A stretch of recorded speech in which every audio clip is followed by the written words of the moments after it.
There's a story many years ago of an elementary school teacher. Her name was Mrs. Thompson. As she stood in front of her fifth grade class on the very first day of school, she told the children a lie.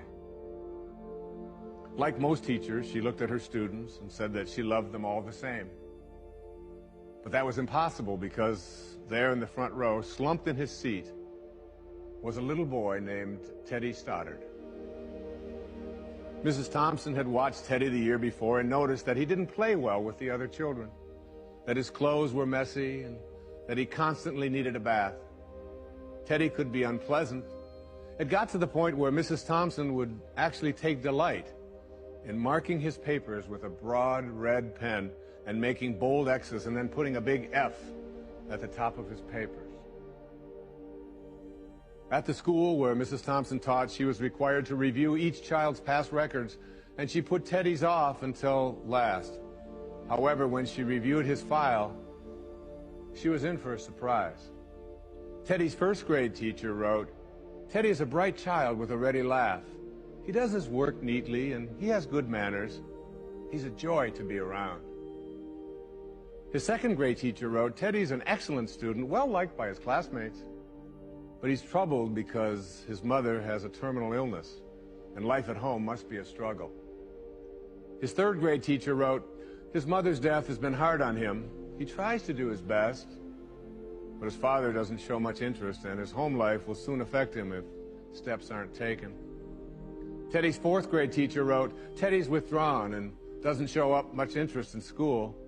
He doesn't have many friends, and sometimes he even sleeps in class." By now, Mrs. Thompson realized the problem, and she was ashamed of herself. She felt even worse when her students brought her Christmas presents wrapped in beautiful ribbons and bright paper, except for Teddy's. His present was clumsily wrapped in heavy brown paper that he got from the grocery bag. Mrs. Thompson took pains to open it in the middle of the other presents. Some of the children started to laugh when she found a rhinestone bracelet with some of the stones missing and a bottle that was 1/4 full of perfume. But she stifled her children's laughter when she exclaimed how pretty the bracelet was, putting it on and dabbing some of the perfume on her wrist. Teddy Stoddard stayed after school that day just long enough to say, "Mrs. Thompson, today you smell just like my mom used to." After the children left, she cried for at least an hour.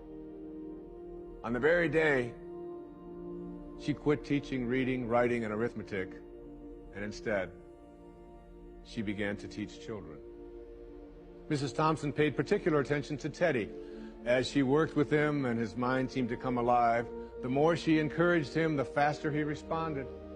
By the end of the year, Teddy had become one of the smartest children in the class, and despite her lie, became one of her teacher's pets. A year later, she found a note under the door from Teddy telling her that she was still the best teacher he ever had in his whole life. 6 years went by before she got another note from Teddy. He then wrote that he had finished high school third in his class, and she was still the best teacher he ever had in his whole life. 4 years after that, she got another letter saying that while things had been tough at times, he stayed in school and stuck with it, and would soon graduate from college with the highest of honors. He assured Mrs. Thompson that she was still the very best and favorite teacher he ever had in his whole life. Then 4 more years passed, and yet another letter came. This time he explained that after he got his bachelor's degree, he decided to go a little further.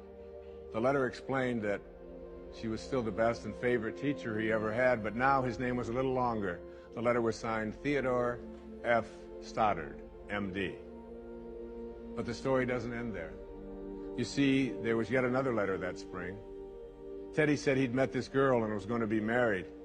He explained that his father had died a couple of years ago, and he was wondering if Mrs. Thompson might agree to sit in the place at the wedding that was usually reserved for the mother of the groom. Of course, Mrs. Thompson did, and guess what? She wore that bracelet, the one with the several rhinestones missing. And she made sure she was wearing the perfume that Teddy remembered his mother wearing on their last Christmas together. They hugged each other, and Dr. Stoddard whispered in Mrs. Thompson's ear, "Thank you so much for making me feel important and showing me that I could make a difference." Mrs. Thompson came with tears in her eyes and whispered back, "Teddy, you have it all wrong. You were the one who taught me that I could make a difference. I didn't know how to teach until I met you.